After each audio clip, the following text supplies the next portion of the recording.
Hey, this is Crystal from Homestead Odyssey. Thanks for joining us today. So we were invited to do a collaboration by the Grateful Sunnites. And this collaboration is talking about how different people have come to homesteading or searching for a healthier lifestyle due to different health difficulties or different diagnoses, different things like that. And we're kind of excited to be a part of this collaboration, to have the opportunity to kind of share our experience, share what we've been through, and hopefully other people can learn from what we are sharing. And I really look forward to also checking out the other YouTubers in this collaboration and seeing what their experiences are and learning from them. If you're coming to us from another page, thanks for joining us. I'm super excited to have you here. And I guess we'll get started on this video. So a little background about our family and where we are and where we're from in case you're new to our page. We are a family of 10. We do foster care, so some of our children are foster children. We homeschool our biological children, so we are pretty busy between having lots of children and homeschooling and taking care of our animals. So we are kind of kept on our toes.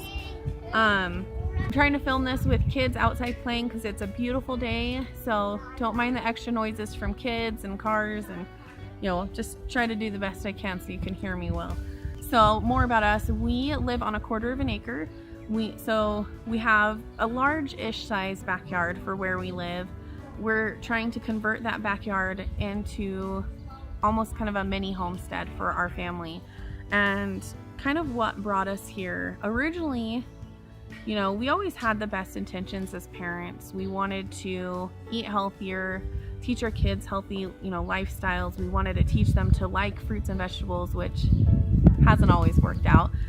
Wanted to teach them, how fun it is to be outside, to be in nature, to, just live the best we can. We didn't make any big drastic changes. Early in our marriage, we mostly lived in condos and apartments, so we would try to grow patio, little patio gardens with pots and things like that. Never really got much from them. Didn't have animals. Neither my husband or I grew up on a homestead or a farm per se. My dad does garden quite a bit, and so I get a lot of inspiration from him, but somehow I did not get his green thumb. I've always struggled to grow stuff. But kind of as my husband and I had more kids, we, again, wanted to live healthier. We have a lot of family history of health issues. We've got several family members who have diabetes, and that really makes me nervous and scared and makes me want to be healthier on my end so that I don't get that, but also to teach my children how to be healthier so they don't get it. And we're not perfect. I struggle with my weight a lot, and with my eating habits, it seems like I can do really well for a while and then I struggle for a while. We also have anxiety and depression that run in both mine and my husband's family. My husband struggled with anxiety himself and depression at times. I really struggle with postpartum depression after every child that I've had, and that's been a hard thing. I've kind of combated that with diet and exercise. There have been times after one of my children where that didn't help. Diet, exercise, taking vitamins, eating healthy, it didn't help, and I had to get medication. But with my other children, I don't know if my body's just gotten more used to having children over the years, or who knows what. Our bodies react different ways to different things.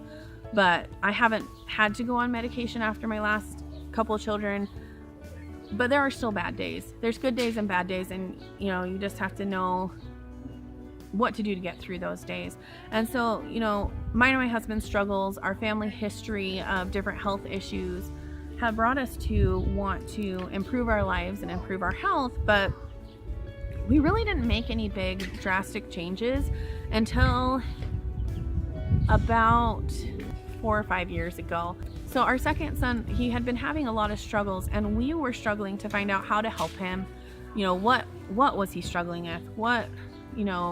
We got a lot of mixed messages. kind of the big message I would constantly get is that it was my parenting, that I was spoiling him, that I wasn't being tough enough, that, oh, you just need to spank that child, that you need to be tougher on that child. And then I would also get the flip side of, well, you're being too tough on that child. You're not being understanding enough. You're not, you need to let him do what he wants to do and not tell him no and not restrict him.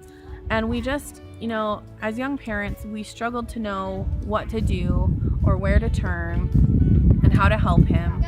It took a lot of friends who had been through similar situations with their own kids of me saying, this is what he's struggling with. This is where, he's upset about these things and it just doesn't make sense, or he doesn't want to eat, or he's not gaining weight, or he's really agitated. Sharing those experiences with my friends, a lot of them would come back and say, oh, I went through the same thing. I know exactly what you're going through. Or my son or daughter reacted similarly in those kind of situations. And by doing that, I got a lot more information of what he could possibly be going through. About 4 years ago, we took him to be tested, and like most parents, I thought I knew what we were going to be told. I was sure it was going to be ADHD. I didn't think it was anything else, and I think that kind of almost threw off the test a little bit, because I came in so sure of what it was. But it came back with the test that he was diagnosed with high functioning autism, ADHD, and sensory processing disorder. As the years have gone by, I see a lot less ADHD in him and a lot more of the sensory processing disorder and high functioning autism, which high functioning autism really is a lot of a sensory processing disorder when you research about it. With that diagnosis, I was very leery about going on any kind of medication. I just kind of dove into this research stage. I wanted to know what causes it. Did I do something wrong? Was there something I could have done to prevent it? Is there something I could do to get rid of it or make it better? All these questions. And high functioning autism and sensory processing disorder, it's not something you can just make go away.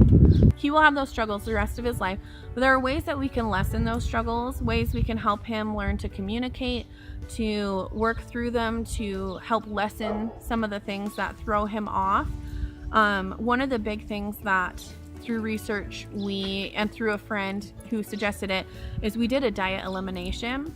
And through that, we found that when he has gluten, that he doesn't get sick in a way of stomach issues. He gets sick as in emotional issues, which is really hard for a lot of people to understand. And I get a lot of people who say, well, why don't you just give him bread? Why don't you just give him gluten? Well, the reason why is when he doesn't have it in his system, he is a lot happier, he feels a lot better, and really when we give it to him, within, I would say maybe a couple hours, he is going through severe mood swings, he's feeling depressed, he's extremely angry, and I don't want that for him. He doesn't like it. He's now to the point where most of the time he would rather not have gluten. The few times he asks to have gluten is when, everyone's having a donut or everyone's having cake and there's no cake for him. He's pretty good about not wanting it unless there's absolutely no options for him. So along with that, we just kind of kept researching what would be good for him. He's always struggled with eating. He has a lot, so with the gluten-free and with the sensory processing, there's not a lot of food he likes to eat. And so as we were finding this out, kind of his big staples are strawberries, gluten-free bread, a couple different gluten-free products, and he loves eggs. And he doesn't like most protein sources. He doesn't really, he's just now starting to like peanut butter. We've been working on it through the last couple years, but he didn't really like peanut butter. He doesn't like any kind of meat. We just recently got him liking bacon and ham. But eggs have always been kind of a staple for him. And so when we finally moved and had the opportunity that we could have chickens, that was a big factor in it. I did want chickens, just because I thought they were cute and fun, but also having those fresh, healthier eggs for my son who, already struggles to want to have protein. So it's a healthy protein source, and I know what's going into these eggs, and I know it's going to be healthier for him.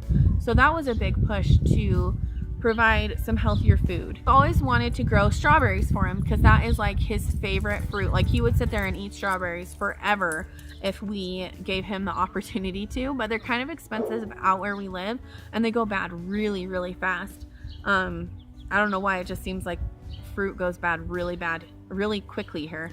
So we've always wanted to grow strawberries. We have tried like 4 or 5 times, and every time either chickens get out and dig them up, kids pull them up, or they just don't make it. So this year we are going to try again, and I really hope we can get some strawberries growing for him this year. So, you know, I've touched a little bit on the food, the eating part. He is my biggest kid who struggles with eating vegetables and fruits. That's part of the sensory aspect of it. It's easier to stay with him for him to stay with foods that he is comfortable eating, that he's used to the textures.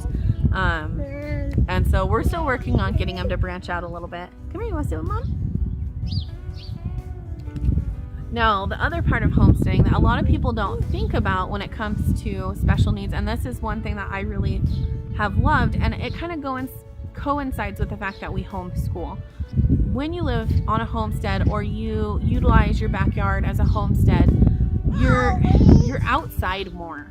You're working outside, you're in the fresh air, you're able to get kind of more exercise. And then for kids who have sensory processing disorders, they typically are sensory seeking or sensory avoiding, or a mixture of the two. Now, sensory seeking is where they're seeking sensory input, and for Colton, he is very sensory seeking, but there are things that he is sensory avoiding of, which is kind of hard because you have to keep track of what they need particularly for themselves. But Colton is very sensory seeking, which means he likes to jump, he likes to touch, he struggles with personal boundaries with people sometimes because of this.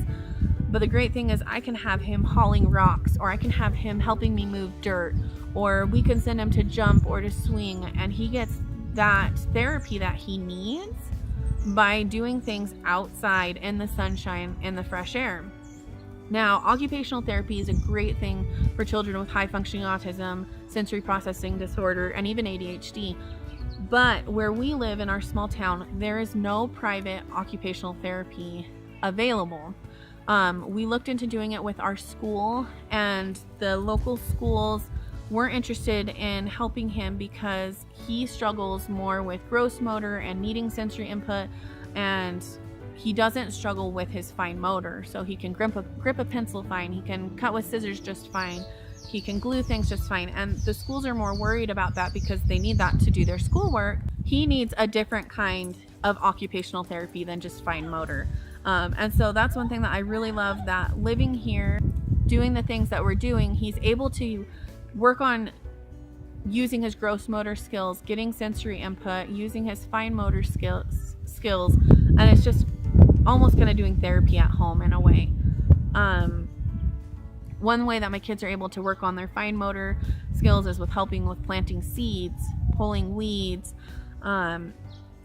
just playing with little things on the ground, moving things around, feeling the textures of sand and of bird seed. And you know, when they go to feed the animals, they love running their fingers through the feed, and it's a way that they're getting these different positive sensory inputs and using those fine motor skills. And you know, it's almost like free therapy in a way, but I just love that, you know, it's not therapy in a classroom where they're stuck inside for just another portion of the day. It's therapy outside where they're getting sun therapy and dirt therapy, and you know, science is finding, you know, all these microbes in live dirt that are so good for our bodies, and our bodies are so lacking of vitamin D, and I feel like it's so important for them to be outside. Now, this kind of coincides with us homeschooling, which not every homesteader homeschools. You don't have to homeschool if you're a homesteader, or if you're wanting to have a garden or animals, you don't have to homeschool. But for our family, it works.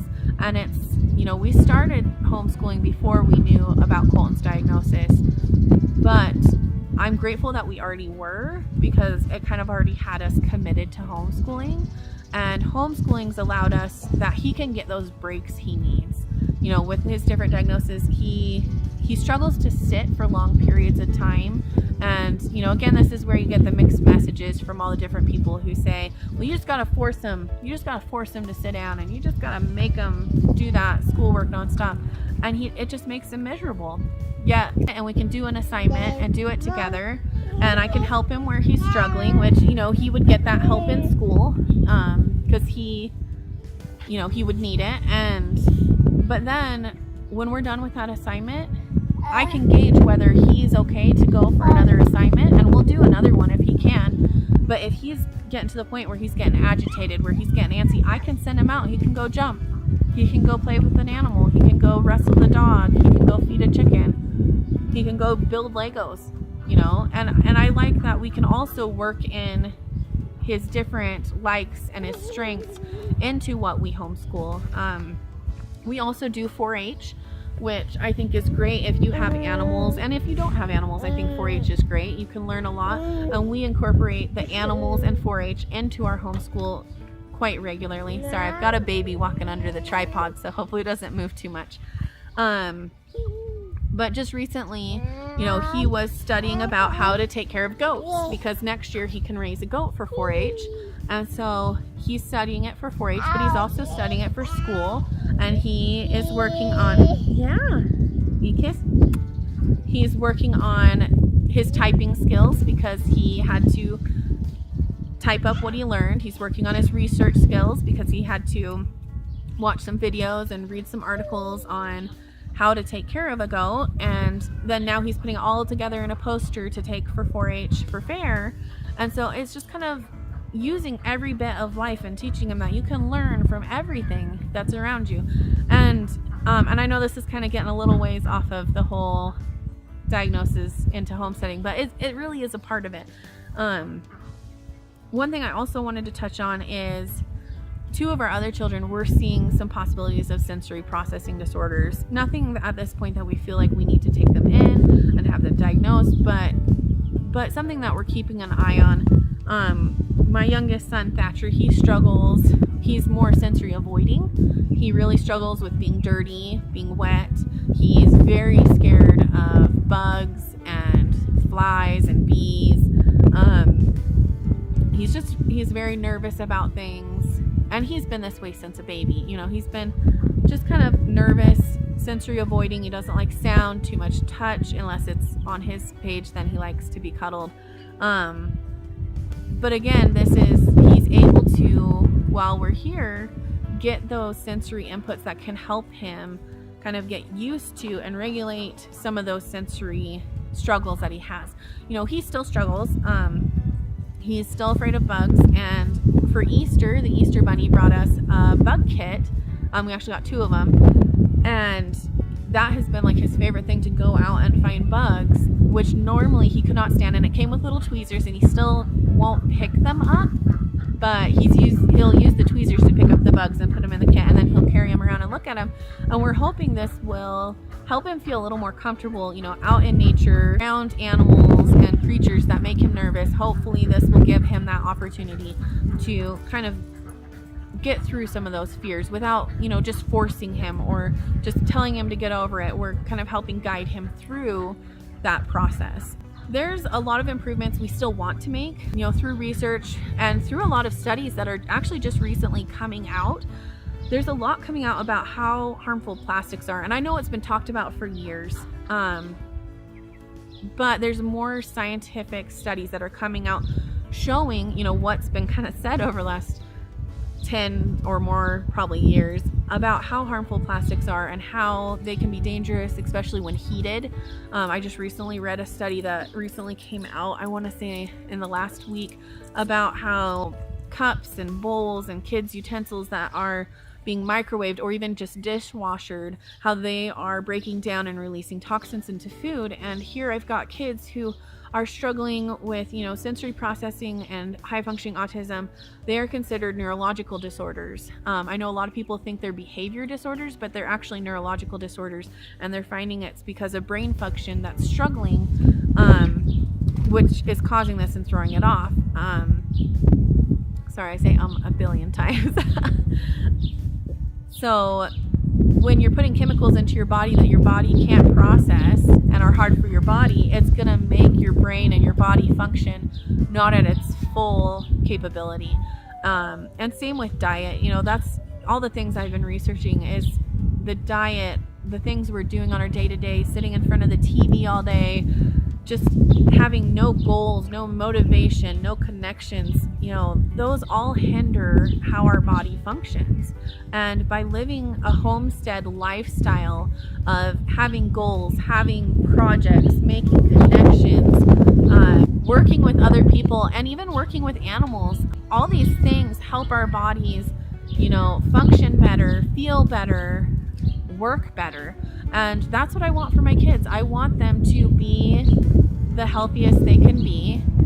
You know, I don't want to go to any crazy extremes. I want us to still have fun. I want us, you know, we're still going to have some fun food. We're going to still have soda every once in a while. I know how horrible it is, and we need to improve on how often we're having it, maybe looking for a better option. But I don't want to just take all the fun out of my kids' lives and be so extreme that they can't enjoy life. But I want to bring in the good, healthy aspects so that we can improve our health, we can teach our children how to have a healthier life, and overall enjoy our lives healthier, and be happier. Because really, when we feel like crud, we don't feel good. We aren't happy. We're on edge. We're cranky. You know, that's kind of the thing we saw with Colton with gluten, is it when he has that food in him, it affects how he feels, and then it affects his mood. And I'd rather have healthy food and a happy child than have all the junk, easy processed food.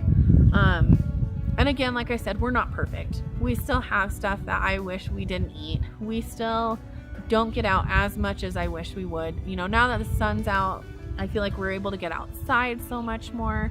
Winters are really hard for us here. It's really cold, and there's just not a lot to do in our town. We're still kind of working. We've talked about building almost like an OT type of room, an occupational therapy type room in our basement so the kids can get out some of that energy, get that sensory seeking they need. It just hasn't quite been in the budget yet, but it's something I really think we need to do.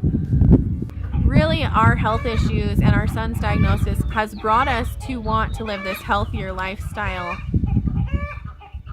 And I'm really grateful that we have the opportunity to do it. We do hope someday to purchase more land. Right now, it's not in the near future, but it's a dream of someday.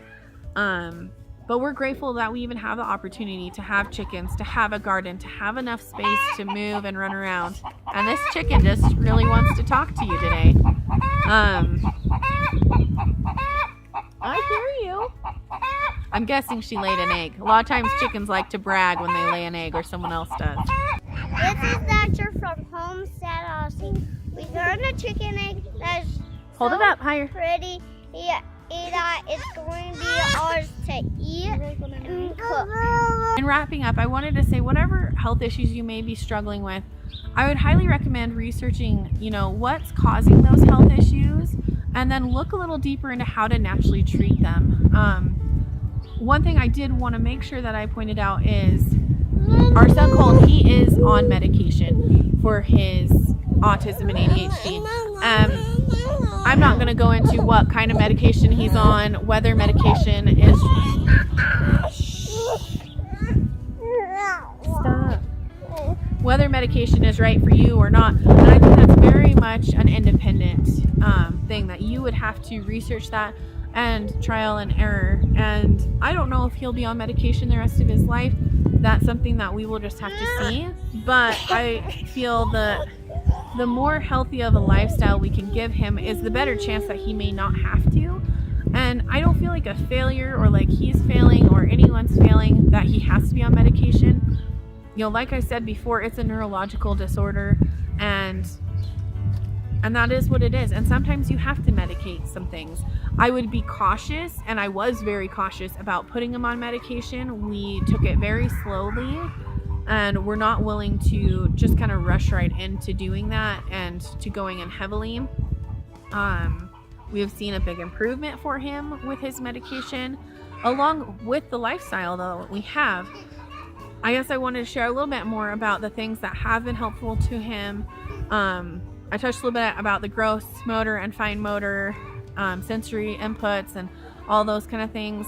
The other things that have really helped him is I mentioned that we do 4-H, and with 4-H he not only is working with other kids and building connections and learning how to communicate and kind of branch outside himself, because that's kind of a struggle with autism and high functioning autism, is they kind of get stuck within their own world. And so I feel like 4-H gets him to branch out with other people, but it also helps him make connections with animals. And we found animals is a really big positive thing for him.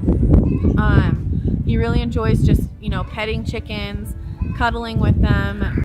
Our dog Zoe has become pretty much an emotional support animal for Colton, and really for our other kiddos who struggle with the sensory processing disorders.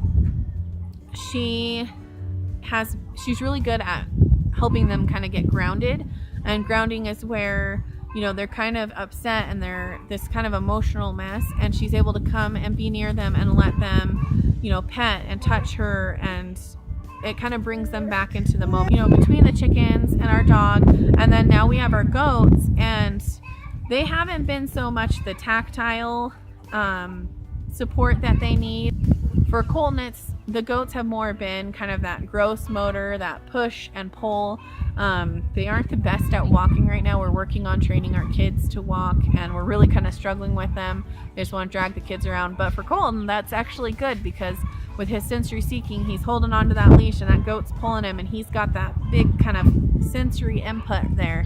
And so, you know, with homesteading and a homesteading lifestyle, there's all these different ways that it's working as a therapy for our family, you know. And also, I didn't even talk about this, you know, with the depression and anxiety, we're outside, we're in nature, we're having goals and motivation. But with depression, a lot of times there's that lack of motivation. And, you know, like I said before, there are those bad days where I struggle and where, you know, I'd rather just lay in bed all day. But having that, I know I have to get up and feed these animals. I know I've got tasks and jobs to do, that it almost like forces me to get out of bed, and then I kind of find motivation as I'm doing it, and it gets me outside, so I'm getting that vitamin D in me, I'm getting that fresh air, and it kind of really lifts my day. And I'm not saying that I don't ever have bad days all day, you know, but they're less and far between. And so I'm really grateful, you know, like I said, I'm really grateful for this opportunity to have these animals, to be able to have gardens, to have space, and, you know, this therapy in a way that we have. So I guess I'll wrap up here. If you haven't had a chance to go check out some of the other videos, or to check out the Grateful Sunites, please take a chance to check those out. I'm sure there's going to be great stories out there, great experiences. And again, I'm really thankful to be a part of this collaboration. Remember, if you liked our video, give us a thumbs up. It helps get our video out to other people.